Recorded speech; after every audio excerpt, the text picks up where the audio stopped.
What's up, folks? Today is Saturday, April 22nd, 2017. Got a little alert for you. I wanted to talk about the Kevin Durant situation, but this came up, and obviously that's the injury to Blake Griffin. Injured his toe last night against the Utah Jazz in Game 3, and he will be out for the remainder of the playoffs, so a big blow for the Los Angeles Clippers. First things first, I don't think that the Clippers can't beat Utah without Blake Griffin. But this team isn't really in the business of just winning a first round series game. This team has at least conference championship aspirations and potential championship aspirations. And as we discussed when we did the player focus with Blake Griffin for the playoffs, I felt he was really going to be the guy if they could get past the Golden State Warriors, because that's almost certainly who they'd be playing in the next round should they advance past Utah. I mean, first things first, they're going to have to get through the Jazz. The Jazz could win this series with or without Blake Griffin, so it's certainly going to hinder them, but I don't think that it's certainly going to make it impossible for them to do so. Now, first off, where are they going to find the replacement for Blake Griffin? Brandon Bass is a guy not getting that many minutes. He can put the ball in the basket. Brandon Bass can definitely make outside shots. Played for Doc Rivers for a little bit in Boston. Got the nickname No Pass Bass. They like to just get it to him, and he can knock down open jump shots. And he's actually a very good shooter. Has some game in the post, but really he gets the job done. He will get offensive rebounds, those sort of things, as a hard worker, average defender, but he's a guy who can knock down, the 15 to 20 footers very well, and he's proven that throughout his career. So certainly the offense would change a little bit with him, and you'd be running, more screen and rolls probably with him if you're going to focus with him in the offense to see if he can knock down shots. But he's certainly not going to be a guy who's going to draw much attention on his roll game if he's rolling to the hoop, and doesn't have nearly the back-to-basket game that Blake Griffin has. Blake Griffin he's a far superior post-up player than any of the guys that the Clippers have on the roster who can do anything really offensively. Griffin, his athleticism hasn't necessarily been there, but to the extent it had been in the past, but still a guy who can do things. You also have Luke Maabute. Now, he was playing small forward, so you could try to do it that way. Maybe insert Wesley Johnson in at small forward. I expect Paul Pierce to get more minutes. Let's see what Paul Pierce has left. It doesn't seem like much. He got some minutes last night. But certainly, if Pierce can provide some offense as like a six-man sort of guy for a normal season you're looking at, if he can give you around 10 to 12 points a game, you can help alleviate some of what Blake Griffin is doing. I don't think the Clippers will struggle to necessarily find the offense, but they're definitely going to struggle to find the offensive dynamic that Blake Griffin does. They can get the points. I don't think it would be beyond the realm of possibility that Paul Pierce could put up some points. I don't think it'd be beyond the realm of possibility that Brandon Bass can put up some points.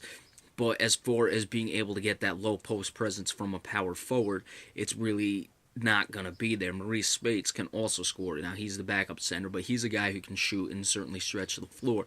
So we'll see how the Clippers change their offense. Now, they have a game in Utah, so they're going to play that one up to one. Obviously, they want to win the game, don't get me wrong, but at least they have a quote-unquote throwaway game where they can, try to adjust their offense and go through one game where they're figuring out how they're going to do it. So if they were to lose that, they're still at 2-2. Granted, they'd be, in a situation where it becomes a much harder fight at that point. But remember, they do have the home court advantage, so even if they lose this game, they would still just have to win 2 out of the next 3. So keep an eye on that as well, how they're going to incorporate, what they're going to do, what adjustments are going to be made for Game 4. Because it's going to be tough to get everyone back involved. Pierce is 39. Obviously, Chris Paul had a very good game in Game 3. He's going to have to continue what he does and look for him to be a much more focal point of the offense, especially trying to incorporate guys like Brandon Bass, trying to create situations where those guys can have open shots. Pierce is a guy who clearly in the past could create his own shot, could do things. He'll have to do that as well. Jamal Crawford will have to put up serious points off the bench. So like I said, as far as Utah, I think they'll be able to figure it out in time and get the victory. But This was the only team I really thought that could give Golden State any real problems in the playoffs. And I just don't see. I mean, potentially Houston, but that's a different story. And those teams would meet in the conference championship if they were to play.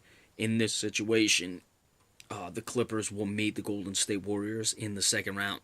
Should the Clippers advance, and should, of course, the Golden State Warriors advance, but there's really no reason to expect that that's not going to be an easy series for the Warriors. So look for. I want to just see who they come with. I expect Mbute being the starting lineup, and they're going to move Wesley Johnson into Mbute's spot in the starting lineup. I mean, Mbute not moving into the starting lineup, he already starts, but assume the role as starting power forward, and then move Wesley Johnson in to the starting small forward. Expect expanded minutes for Paul Pierce. He is 39, but really kind of coasted through the regular season. This is what they had him for, so you'll have to assume he's going to obviously log some more minutes and see what Maurice Bates does, but I expect a much more open offense for the Clippers, trying to have Chris Paul really get inside the lane through pick and rolls, maybe use DeAndre Jordan as a hard screener and then a hard roller to the hoop, try to collapse the defense on him, and then work guys like Brandon Bass when he comes in as a backup.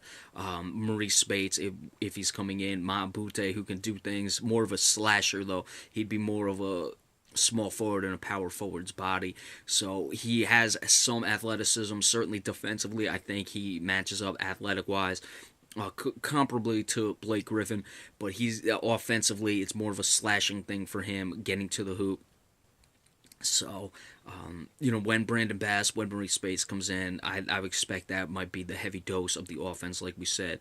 Hard rolling from DeAndre Jordan, who can certainly finish at the rim on lobs, things like that. And who knows, it may open up something for the Clippers in that regard, where you surround them with shooters. You have J.J. Redick, you have a Wesley Johnson in the game, a Mbute in the game. I don't think there's any reason to expect Paul Pierce can't stand outside the three-point range and hit shots. So that'll also be pretty interesting to see, especially in today's NBA, if it moves up more, where it's just Chris Paul trying to collapse the defense with DeAndre Jordan and have some shooters on the outside. All right, so we got some games today. We went over that last night. You got the Raptors and Milwaukee. You also have Washington and Atlanta, San Antonio, Memphis, and Golden State, Portland. Give you as many of the recaps as we can moving forward, and we're going to check to see what Durant is doing tonight, and then maybe give you the update on that. If he doesn't play, just give my take on that tomorrow. So be sure to stay tuned for that, and we'll see you all in a little bit. Thank you.